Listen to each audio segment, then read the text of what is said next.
Hey, how's it going, everybody? Back with an update of my Michael Blast Outsider budget DIY transformation. Gonna go through a little walkthrough of what I've done.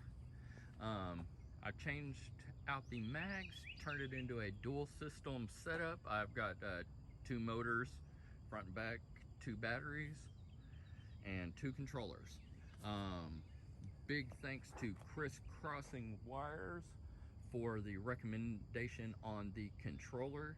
I was flipping through channels, during my build. I'm sure like anybody does, kind of trying to see if anybody's done similar or how they've done it.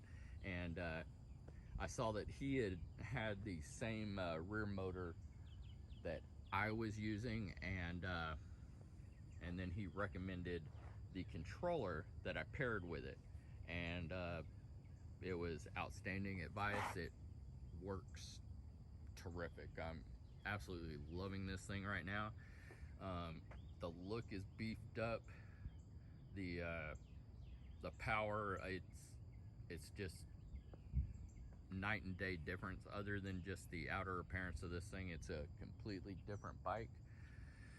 I've got a 1,000-watt motor in the front, 1,500-watt in the back, spokes instead of mags now. The original battery, which I've now flipped the mount and got it up underneath, which was hitting under the faux gas tank, I guess. I had to stand it off though for clearance and drop it down a little bit to actually get it to mount in there, and where I can remove it. Actually, I probably would have gone with it if I couldn't removed it either, but luckily my standoffs worked. Dropped it down a little bit, and what I ended up using, I was gonna use like a piece of, like a 1x4 piece of plastic or something, but I found I had a broken pull like net handle out in my backyard, and that ended up being perfect. And I was actually able to then, when rewiring everything, fish the wires through there to hide them. I've got a 20 amp battery up under the battery cover.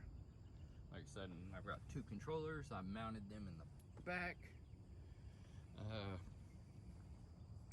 Let's see what else. Here is my ignition and half throttle for the back. I'm gonna take my stickers off yet. And controller, thumb throttle, power for the controller, my ugly phone mount, and here's my light switch, cruise control button, and I haven't wired anything in on those yet. I think I might try to wire in the gears. Again, back to Crisscrossing Wires, he after kind of watching his stuff, I saw that I had only wired this in essentially into medium, because I had it disconnected from the what are they called, the power wires, and the hub sensor harness. So it was just controlled off of that, and he let me know how to run a little jumper to just wire it into high all the time. So that's what I've got right now, but I think I'll come back and at least do like do high and medium on that switch if I can. I'm pretty sure I can. My biggest problem is it kind of moving while I'm riding. But anyways, that'll be a different problem for a different day. Quick rundown or breakdown of what it cost. I think it was right about probably 1,600 bucks finished.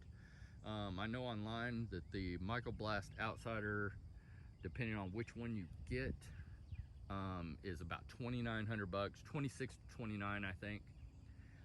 This was the 750 watt one, so I believe it was the $2,900 version. And if you watched the last video, you saw that I got it at a pawn shop with like 18 or 19 miles on it, and it ended up being just a little over 800 bucks out the door after taxes and like a little return thing I bought.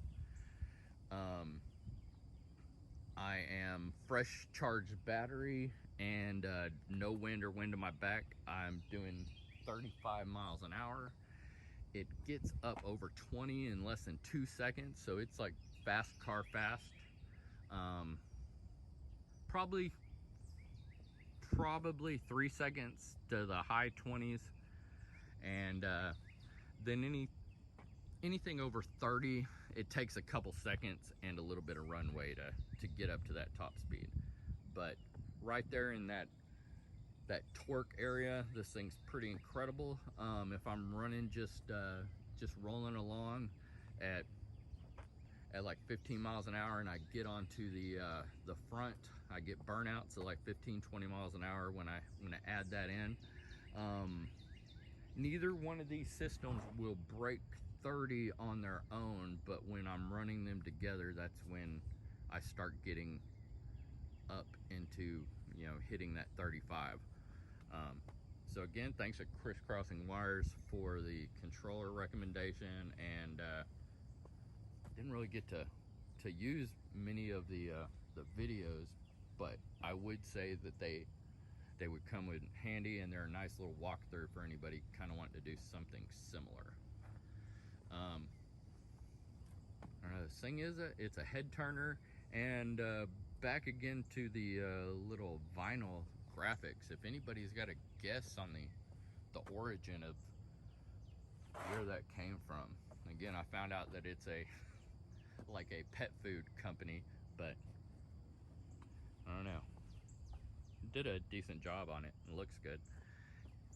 But yeah, if anybody's got a theory of why it looks like that, I'd be more than interested in hearing.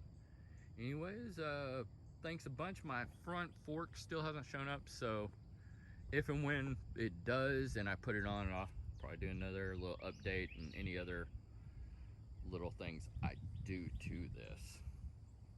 I guess that's about it. Another quick walk around of what my handlebars and everything look like. That battery, I think, flipped up under there, you know, makes this look so much beefier. Just, I don't know, it almost doesn't even look like a bicycle anymore. But